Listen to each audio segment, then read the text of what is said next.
শ্রীমা শারদার 173তম আবির্ভাব তিথি। তো এই তিথি উপলক্ষে আজকে যেহেতু আমাদের কলেজ শ্রী রামকৃষ্ণ এবং মা শারদার নামে নামাঙ্কিত, সেই জন্য আমরা আজকে একটি অনুষ্ঠানের মধ্যে দিয়ে ঠাকুর শ্রী রামকৃষ্ণ এবং মা শারদাকে শ্রদ্ধা জানাবো।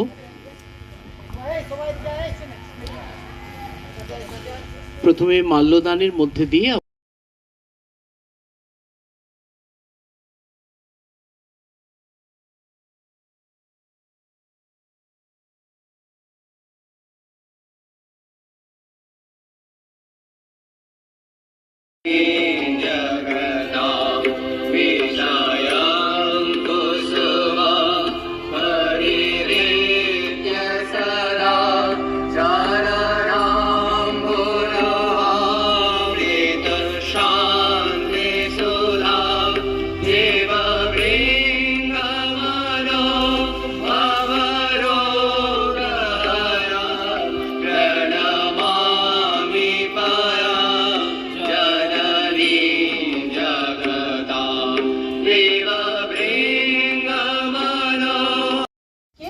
আমাদের মা শ্রী শ্রী মা 173তম জন্মতিথি। উনি যে ইংরেজির 1853-তে উনি যে তিথিটায় জন্মেছিলেন সেটা কৃষ্ণা সপ্তমী তিথি। মায়ের কথা বলার থেকে সত্যি কথা বলতে মায়ের কথা আমার শুনতেই ভালো লাগে। মানে বলবো কি, মায়ের কথা তো এ মুখে বলা শেষ হয় না। মায়ের অলৌকিকত্ব নিয়ে তো সবাই আমরা জানি, কিন্তু আমার যেটা সবচেয়ে ভালো লাগলো, এই পড়তে গিয়ে সেদিন দেখলাম যে সরজুবালা দেবী একটা খুব সুন্দর কথা বলেছেন। যারা মানে মায়ের ওরা মানে একে মায়ের সাথে যারা ছিলেন আর কি, তার মধ্যে একজন ওই সরজুবালা দাসী দেবী, তিনি বলেছেন যে মায়ের অলৌকিকত্বের প্রধান যেটা সেটা হলো মায়ের কোনো অহংকার ছিল না। মাকে তো প্রতিদিন মানে কত কত শত শত ভক্ত এসে মায়ের পায়ে পদ্ম ফুল দিচ্ছে, মাকে প্রণাম করছেন, মায়ের কাছে এসে মানে মাথা কুটছেন। যদি কোনো মানব শরীর হয় তাহলে তো সে মানে সেই অহংকারেই তো সে ফেটে পড়বে, যে ওই দায় নেয়ার ক্ষমতা কি আমাদের সাধারণ মানুষের আছে? যে আমরা তো খুব সহজে খুব ছোটখাটো এতেই ভাবি আমরা বিশাল হয়ে গেলাম, অথচ মা সেখানে মার সঙ্গে যখন সবাই কথা বলছে মনে হয় কি সাধারণ, সবাই ভাবছে মা তাকেই সবচেয়ে বেশি ভালোবাসে। এবং মায়ের কথা আমরা জানি যে ওই যে মা যখন যাচ্ছিলেন রাত হয়ে গিয়েছিল, সঙ্গিনীরা এগিয়ে গেছে, মায়ের সাথে আর দু একজন বৃদ্ধা মহিলা ছিল, এবং মা ওই তেলভেলোর যে মাঠে মায়ের সঙ্গে যখন মা পথ হারিয়ে ফেলেছেন, তখন যখন ওই খুব বিশাল চেহারার মুস্কো চেহারার অনেকটা ডাকাত টাইপের আমরা যাদের ভাবি, সেরকম যখন সে এসে সামনে এসেছে, মা কিন্তু বলেছে যে আমি খুব ভয় পেয়ে গিয়েছিলাম। তিনি কিন্তু ভয় পেলে আমাদের কি হয়, আমরা বুদ্ধিভ্রষ্ট হয়ে যাই, বুদ্ধি কাজ করে না, ভয় পেলে মুখ দিয়ে কথাই বেরোয় না। সেখানে মায়ের ওই প্রত্যুৎপন্ন মতিত্ব মানে ভাবার মতো। আমরা আজকের মেয়েরাও মহিলারাও বোধহয় এত স্মার্ট হইনি যে ওই অবস্থায় তাকে বলা যে আমি দক্ষিণেশ্বরে যাচ্ছি, বাবা তোমার জামাই আছেন ওখানে তার কাছে, এই কথা কি বেরোবে? এবং শুধু তাই না, ওটা কিন্তু কথার কথা ছিল না। মানে আমি সেই সময় আমি বলে দিলাম নিজেকে বাঁচানোর জন্যে, তা কিন্তু ছিল না। ওই যে জামাই আছে বলেছেন, এবং তারপরে আমরা জানি যে সেই ডাকাত বাবা মা তারা গিয়েছিলেন এবং ঠাকুর রামকৃষ্ণদেব তাদের সত্যি জামাই আদরে তাদেরকে সম্মান জানিয়েছিলেন। মায়ের ভাইজি রাধারানীর কথা জানি আমরা, যে বলা হয় যে মায়ের সেটাই মর্তে টান ছিল। মায়ের যে দেহ যে এখানে ছিল, মায়ের যে মায়ার টান, সেটা ওই রাধু ছিল। তাই বলছিলাম যে কলকাতায় রাধু একটি মিশনারি স্কুলে যাওয়ার জন্য তৈরি হচ্ছে। সেখানে মায়েরই আরেক সঙ্গিনী গোপাল মা, তিনি বলছেন যে বড় হয়ে গেছে, এখন আর স্কুলে যাওয়ার কি দরকার। আর রাধু কাঁদতে আরম্ভ করেছে। রাধুরটা কথাটা আমরা জানি যে রাধু কি জ্বালাতন মাকে করেছে, যে আমরা সংসারে খুব ছোটখাটো জ্বালাতনে, আমরা এই কলেজে আমাদের ছাত্রছাত্রীরাও রয়েছে, আমরাও রয়েছি, বন্ধু বান্ধবদের মধ্যে ঝগড়া হলে তোমরা অতিষ্ঠ হয়ে যাও, আমাদেরও কারোর সঙ্গে কখনো খারাপ ব্যবহার কেউ করলে আমরা একটা সাংঘাতিক মনে হয় দারুণ কিছু হয়ে গেল, আমার এত মান, আমাকে এরম বললো। আর সেখানে সেই রাধু যে মাকে কি বলেছে আর না বলেছে সেসব মা সব সহ্য করেছেন। তা সেই রাধুকে যাই হোক, যেটা বলছিলাম যে গোপাল মা যখন বললেন, তখন কিন্তু মা তাকে বললেন যে থাক না, স্কুলে গেলে এই যে শিক্ষাটা হবে, এই এই এই যে শেখা, পড়াশোনা, শিল্প, এগুলো তো গিয়ে গ্রামেও কয়েকটা মানুষকে শেখাতে পারবে। তা এই তো আমাদের কয়েকদিন আগে রুরাল ডেভেলপমেন্টের সেমিনার হয়ে গেল, কত আমরা ভালো ভালো কথা শুনলাম। এত সহজে নারী শিক্ষার মধ্যে দিয়ে যে গ্রামের সবার ভালো করার কথা, তো সেই কবেই আমরা আমাদের আসলে কি বলতো, আমাদের এই যে আমরা এখন নারীবাদ করি, ফেমিনিজম করি, 4th ওয়েভ চলছে, 5th ওয়েভ চলছে, আমাদের না বাইরে তাকাতে হয় না, আমাদের মাই আছেন সব রকম শিক্ষা দেওয়ার জন্যে।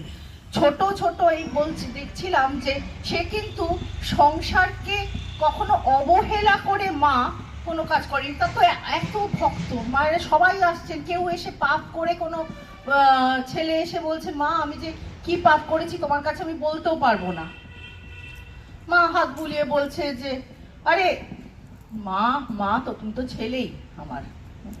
একজন ভদ্র মহিলা, বড় সম্ভ্রান্ত ঘরের, সে কখনো দুষ্প্রবৃত্তি হলে সে অন্য খারাপ পথে চলে গিয়েছিল, আবার সে ফিরেছে, সে এসে মায়ের বাগবাজারের বাড়ির দরজায় দাঁড়িয়ে আছেন, মা আমি ঢুকতে পারবো না, এই পাপ শরীর নিয়ে আমি তোমার কাছে ঢুকতে পারবো না। মা গিয়ে তাকে আদর করে জড়িয়ে, গলা জড়িয়ে নিয়ে তাকে এসছেন যে করেছো পাপ আর করো না। এই যে কথাটা, আমরা যখন মানুষ হয়ে জন্মেছি, আমরা যে আমাদের তো খুব সাবধানে চলতে হয়, ক্ষুরোধার পথ, জীবনের পথ, তার মধ্যে যে কেউ কখনো পাপ করবে না। পাপ বলতে কি বুঝি সেটাও আবার একটা কথা, হ্যাঁ, পাপ পুণ্যর আবার অনেক রকমের আছে। তবু আমরা যেটাকে নিজেরা ভাবছি যেটা পাপ, কেউ যদি করে, কিন্তু মনে রাখতে হবে যে সে সেটা করে ফেলেছে, তার সেই অনুতাপটাই কিন্তু তাকে আবার পূর্ণ পথে, ভালো পথে নিয়ে যাবে। করেছি বলে অনুতাপে আমি সারা জীবন দগ্ধ হলাম, কিংবা আমি একটা কিছু করে ফেললাম। এই ছাত্রছাত্রীদের তো আজকাল অনেক ধরনের, তারা ভাবে এটা এখান থেকে আর বেরোতে পারবো না, তাহলে আর কি করবো। সেটা কিন্তু সেই ভয় নেই, মা আমাদের অভয় দিয়েছেন যে আমি তো আছি, ঠাকুর অভয় দিয়েছেন মা। আর মায়ের কি, মা কিন্তু যে এখানে যে আমরা যে মায়ের স্তব শুনলাম যে রামকৃষ্ণ গত প্রাণা, সবকিছুই যখন বলছেন, মা যেন সব উপদেশে গিয়েছে ঠাকুর বলে গেছেন। ঠাকুর তো বলেছেন যে কাজ করো, মেয়েদের কাজ করতে হয়, সবাইকে কাজ করতে হয়, কাজের মধ্যে দিয়ে শরীর মন সব ভালো থাকে। তা এই যে কাজকে ভয় যাতে আমরা না পাই, ছোট ছোট কাজ দেখছিলাম যে সংসারের ঊনকোটি কি বলে যে সেই সমস্ত কাজ, বিশেষ করে যখন উনি জয়রামবাটিতে ছিলেন, তখন তো তার সংসারের অত কোটি কাজ, সেই এত বড় একটা লিস্ট রয়েছে, ঝাড় দেওয়া থেকে আরম্ভ করে সে যে কত কত কত কাজ, তার সঙ্গে তার ওই সমস্ত তার সমস্ত ভাইয়েরা, তারা এক একজন এক এক রকমের ভক্ত সমাগম হচ্ছে। ভক্তরা তো তখন তো আর আমাদের মতন এরকম ভাবে এত সহজে গাড়ি ট্রেন এরকম নয়, ফলে ভক্তরা কিছুটা ট্রেনে আসছে, কিছুটা হেঁটে আসছে, কিছুটা গরুর গাড়িতে আসছে, যে যখন ইচ্ছা আসছে। তাদের জন্যে মাকে সবসময়, মা যাকে বলে রেডি থাকা, কি মাই প্রস্তুত রয়েছে। এবং আমি ভাবছিলাম যে মাকে নিয়ে না, মাকে আমরা যদি ম্যানেজমেন্টে মা একটা লিডারশিপ কোয়ালিটি নিয়ে একটা আমরা সেমিনার করতে পারি বোধ হয়, কেননা ওখানে ভাবছিলাম যে মার কাজের মধ্যে রয়েছে যে মা কারোর ওপরে নির্ভরও করতেন না, সেই অর্থে যে মানে কেউ সাহায্য করলে করুক, না হলে যেন এগুলো মায়েরই কাজ, মাকেই করতে হবে। আমরা খুব ছোট কথা বলি, এটাতেও আমার কাজ না, ঠিক আছে আমি করছি। তোমরাও বলো বাড়িতে অনেক কিছু সময় এটা আমার কাজ না, মার কাজ, বাবার কাজ, অন্যের কাজ। তো মা সব কাজকেই মা ভাবতেন তার কাজ। এখানে একজন মা যখন ওখানে রয়েছে, মায়ের এক ভক্ত সন্ন্যাসী শিষ্য, তিনি মাকে যেমন মানে মা দুধ খাবেন বলে বলেছেন, যে গোয়ালাকে বলেছেন যে যত দামি হোক একদম একেবারে মানে ঠিকঠাক দুধ দিতে হবে, যেটায় কোনো জল থাকবে না, এবং তার জন্য অত দাম, প্রচুর একটা দাম বলেছে। সেই সময় তো সব সেরে হিসাব হতো। মা শুনে প্রচন্ড রেগে বলেছে, এ কি কথা বলছো, এখানে গরিব মানুষরা অনেক অল্প দামে, সেই দামটাও বলেছে, সেটা আমার মনে নেই, এই পয়সায় তারা খেতে পারে। দুধের দামটা যদি বেড়ে যায় তাহলে তো তারা আর পারবে না, কেননা স্বাভাবিকভাবেই যে বিক্রি করে সে তার কি ইচ্ছা থাকে যে যে বেশি দাম দেবে আমি তাকে বিক্রি করব, তাহলে তো তারা পারবে না।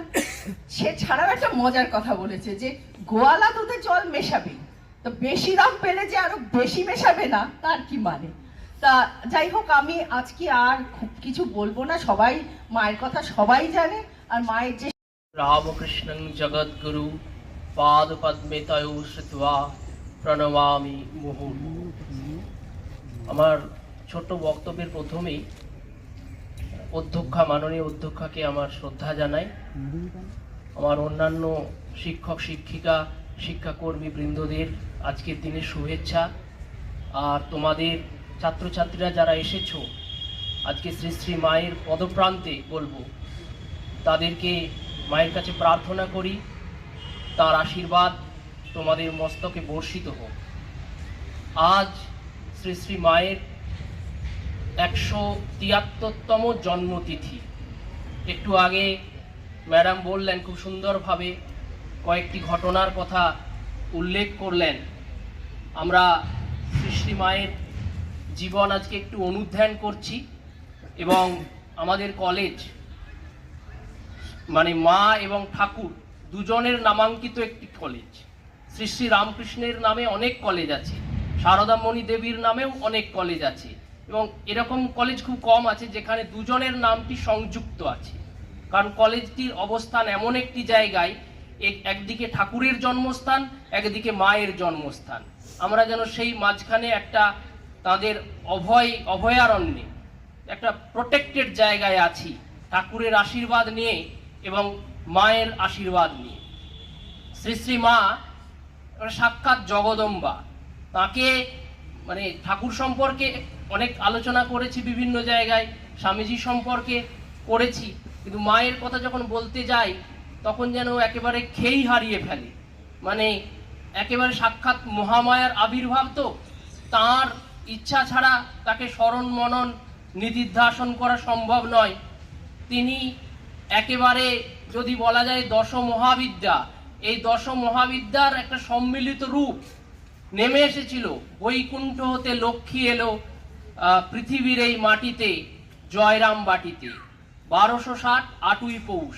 আজকে 8ই পৌষ নয়, কিন্তু আমরা শ্রী শ্রী মায়ের বা শ্রী শ্রী মায়ের মতো যারা পুণ্যাত্মা তাদের জন্মতিথি ধরে পালন করা হয়। একটু আগে ম্যাডাম বললেন কৃষ্ণা সপ্তমী তিথিতে শ্রী শ্রী মায়ের আগমন হয়েছিল।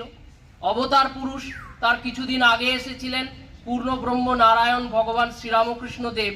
অবতার পুরুষরা যখন আসেন তখন তাদের সঙ্গে লীলা সঙ্গিনীকে নিয়ে আসেন, স্বামীজির মতন তাদের একটা যন্ত্রকে নিয়ে আসেন। যেমন শ্রীরামচন্দ্রের সঙ্গে বজরংবলী হনুমানজি এসেছিলেন, শ্রীরামচন্দ্রের সঙ্গে সীতা দেবী এসেছিলেন, শ্রীকৃষ্ণের সঙ্গে রাধিকা এসেছিলেন।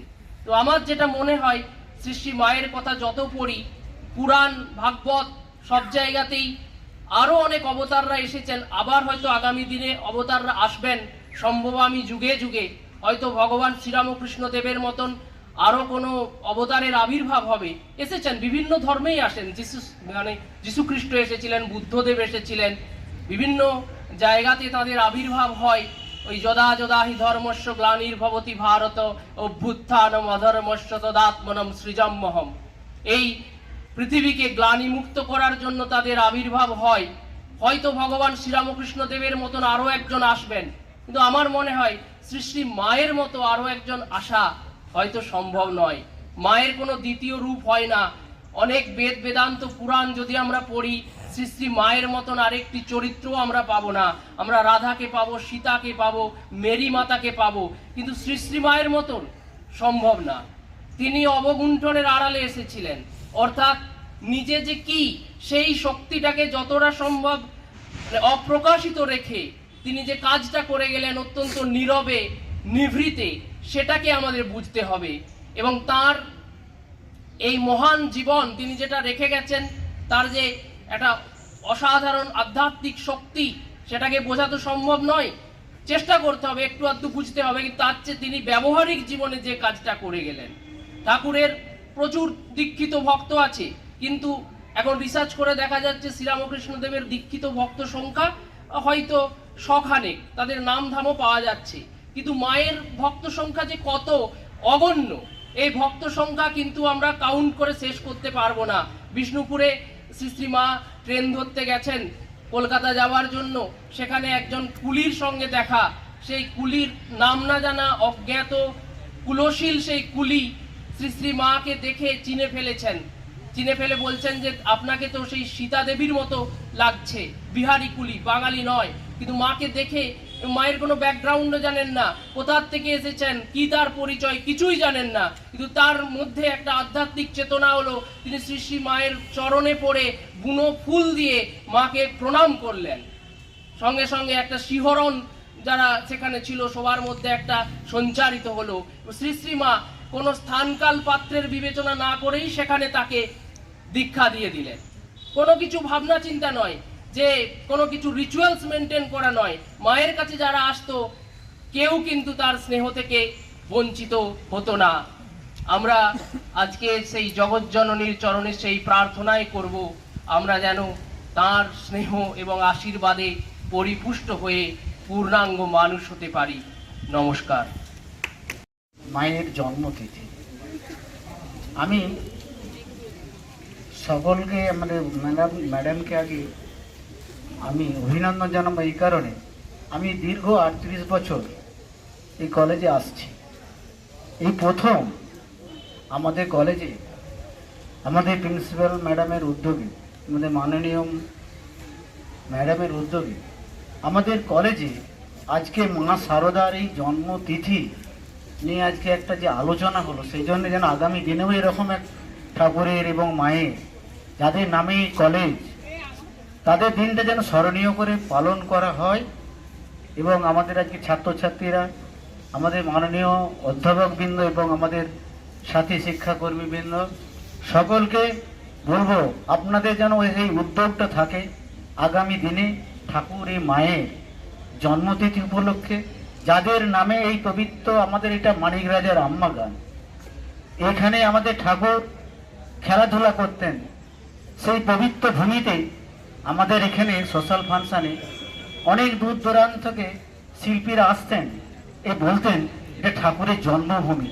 গানের শেষে এখানে বিবালসারা এসে গানে গোড়াগড়ি দিয়েছে, বলছে ঠাকুর যখন এখানে খেলেছে এটা তো ভগবানের লীলাক্ষেত্র। যেমন বৃন্দাবন ধাম শ্রীকৃষ্ণের লীলাক্ষেত্র, সেরকম ঠাকুরের এটা লীলাক্ষেত্র। আমরা কিন্তু সেভাবে গুরুত্ব দিইনি। আমাদের সকলের ভাগ্য ভালো, আমরা আজকে ঠাকুরের লীলাক্ষেত্র বা মানিক রাজার আমবাগান, এখানে আমাদের কলেজ। প্রতিদিন এসে আমরা অন্তত ঠাকুর এবং মাকে স্মরণ করতে পারি, এই বলে আমি আমার বক্তব্য শেষ করছি। আগামী দিনে মায়ের জন্মতিথি এবং ঠাকুর শ্রীরামকৃষ্ণের জন্মতিথি যেন এভাবেই পালন করা হয়, কলেজে ছুটি না দিয়ে, আমি এটা বলবো। এবারে সকলের অভিজ্ঞতা সেরকম, এই বলে আমি শেষ করছি। সকলকে ধন্যবাদ। জন্মতিথি, মা হলেন জ্যান্ত দুর্গা। তো আমাদের সৌভাগ্য যে আমরা মায়ের দর্শন পেয়ে থাকি। যখনই জয়রামবাটি যাই তখনই মনে হয় যে আমরা জ্যান্ত দুর্গাকেই সামনে থেকে দেখছি। মায়ের অপার অসীম করুণা, সেই করুণার সাগর তিনি, এবং তারকে নিয়েই আজ আমার কবিতা। চলো সবে মাতৃ ধামে। জগৎ জননী তুমি জগতের তরে, জন্মতিথি পালন তোমার চলছে বহরে। কনকনে ঠান্ডায় যখন জড়সড় সব, জয়রামবাটির ধন্য মাটিতে উঠছে মাতৃরব। অগণিত ভক্তবৃন্দ সবে মাতৃ আরাধনায়, প্রভাত ফেরি মায়ের নামে মায়ের নামটি শোনায়। মায়ের ধাম জুড়ে আজ ভক্তি ভক্ত একাকার, মাকে দেখব বলেই সবে মাতৃ মন্দিরে বারবার। সকলের জন্য মায়ের প্রসাদ, লক্ষ্মীর হেসেল জুড়ে কেউ যাবে না ফিরে আজ মায়ের প্রসাদ পেট পুড়ে। সারাদিন আজ অনুষ্ঠানে মাতৃ মন্দির বৈকুণ্ঠ নিবাস, আত্মা হবে তৃপ্ত আজি, হবে না কেউ আজকে নিরাশ। মা থাকতে ভয় কি আর, বাড়িতে বসে থেকো না আর, চলো সবাই মায়ের ধামে, জন্মতিথি আজকে আবার। ধন্যবাদ।